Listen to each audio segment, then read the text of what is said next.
girls, Mommy loves you so much. Yes, they still call me Mommy, as you heard. I am so proud of the strong, smart, beautiful souls that you have become. 12 years ago, I was sworn in to the same state house as a delegate from District 15, where I served for 8 years. They say you can never go home again. And I say my presence here today is proof. Yes, you can. Because when you want to serve the people, you can always go home. Good afternoon, Maryland. What an amazing day in our great state. What about this weather, huh? Is it beautiful or what? So I just want to remind you, yesterday it was raining. Today it's 60 degrees and sunny. Tomorrow it's supposed to rain again. So Marylanders, you should know destiny is on our side. To my friend and Maryland's 63rd Governor, Wes Moore, I am humbled to join you on this journey to serve the state we love for the people we love in a place we call home. To the First Lady, Dawn Moore, and the First Family, we look forward to the joy you will bring to the government house, along with the new puppy you were promised. Right, Jimmy? And Mia, that new puppy. To all our federal, state, local, municipal elected leaders, justices, National Guard, family, friends, mentors, and Marylanders, welcome. I am Aruna Miller, and I thank you for your trust and confidence in me to be your 10th Lieutenant Governor of Maryland. I arrived to the United States when I was 7 years old. And I will never forget my first day of school. I remember walking in, it was in Poughkeepsie, New York, walked into the classroom, looked at all my classmates, none of them looked like me, and I couldn't speak a word of English. But I wanted to fit in. So where is the best gathering place other than the cafeteria? So when we went to the cafeteria, I had a plan. I was going to do exactly what everyone else was doing. So I ate American food for the first time. I drank cold milk for the first time in my life. I was feeling pretty good. I thought, okay, I think I won over all these classmates of mine. They're my friends now. Walked back to the classroom and proceeded to vomit all over the desk. I was mortified. My teacher called my mom. My mom came to pick me up. And on the drive home, I told her, I want to go back to Grandma who raised me in India. I hate cold milk too, Mom, by the way. By the time we got home, we heard a knock on the door. And I opened the door, and outside, standing in the snow, was one of my classmates with a stack full of paintings in her hand. Paintings that had hearts, smiley faces, little faces with tears coming down. And it was in that moment I knew I belonged in this great country. It took an educator to teach what I believe is one of the most important qualities of a human being, and that is to have empathy and compassion for others.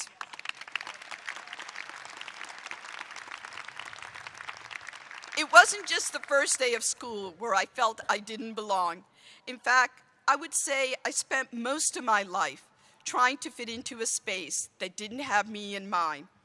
As an immigrant growing up in a new country, or as a female engineer in a male-dominated field, as an Indian American legislator in a legislature that looked nothing like me. It took me a long time to realize that it was never about needing to fit into a space created by others. It was always about having the courage to be my authentic self in every space.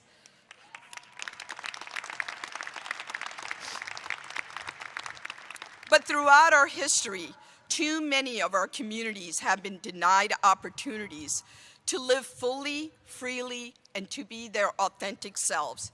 Too many people have been left behind. from our Black and brown communities seeking to feel safe in their own skin, from women who are fighting for their autonomy over their own bodies, people wanting to love who they love and be who they are in their lived identity, families and children struggling to survive without adequate access to food, housing, education, transportation, and health care. Governor Moore and I see you. We hear you. We will fight for you.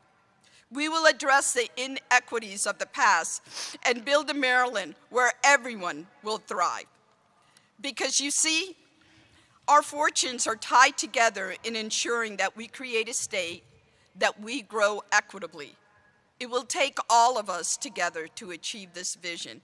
Together with you, we will write the next chapter of Maryland's history, a chapter that will be filled with real-time heroes like you who advocates every day for policies that right the wrongs, you who never gives up on the underdogs to be champions and achievers, you who believes that each of us has the power within us to make tomorrow better than today.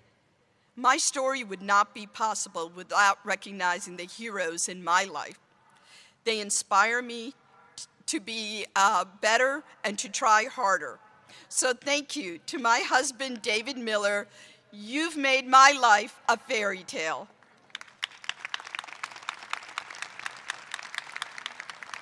To my mom and dad who took a leap of faith to come to this country because they believed in the promise of America. To my siblings, you were the best part of my childhood, and I thank you and I love you for always being there. And of course, also to my daughters that I recognize, I am so proud, and they become my favorite type of people, taxpayers. To my family, friends, and mentors, thank you for never, ever giving up on me. To Marylanders, thank you for trusting me to help lead our state into the future. And to Governor Moore, from the moment we met, I knew you were going to be the next governor of Maryland. And apparently, so did 1,293,944 other Marylanders. And saying yes to you when you asked me to be your running mate was life-changing. Yes is a tiny but powerful word. When we say yes, we do more, we love more, we create more. Saying yes is to trust the universe has bigger plans for us, one that we can only understand with hindsight. And now, here we are, Governor. It was an honor to run by your side, and it will be the greatest honor of my life to serve by your side. For every single person across the state, from Mountain, Maryland to the Eastern Shore, from Baltimore City to Southern Maryland, and every space in between, you belong here. This is your home. This is our home. Yes, this is our Maryland.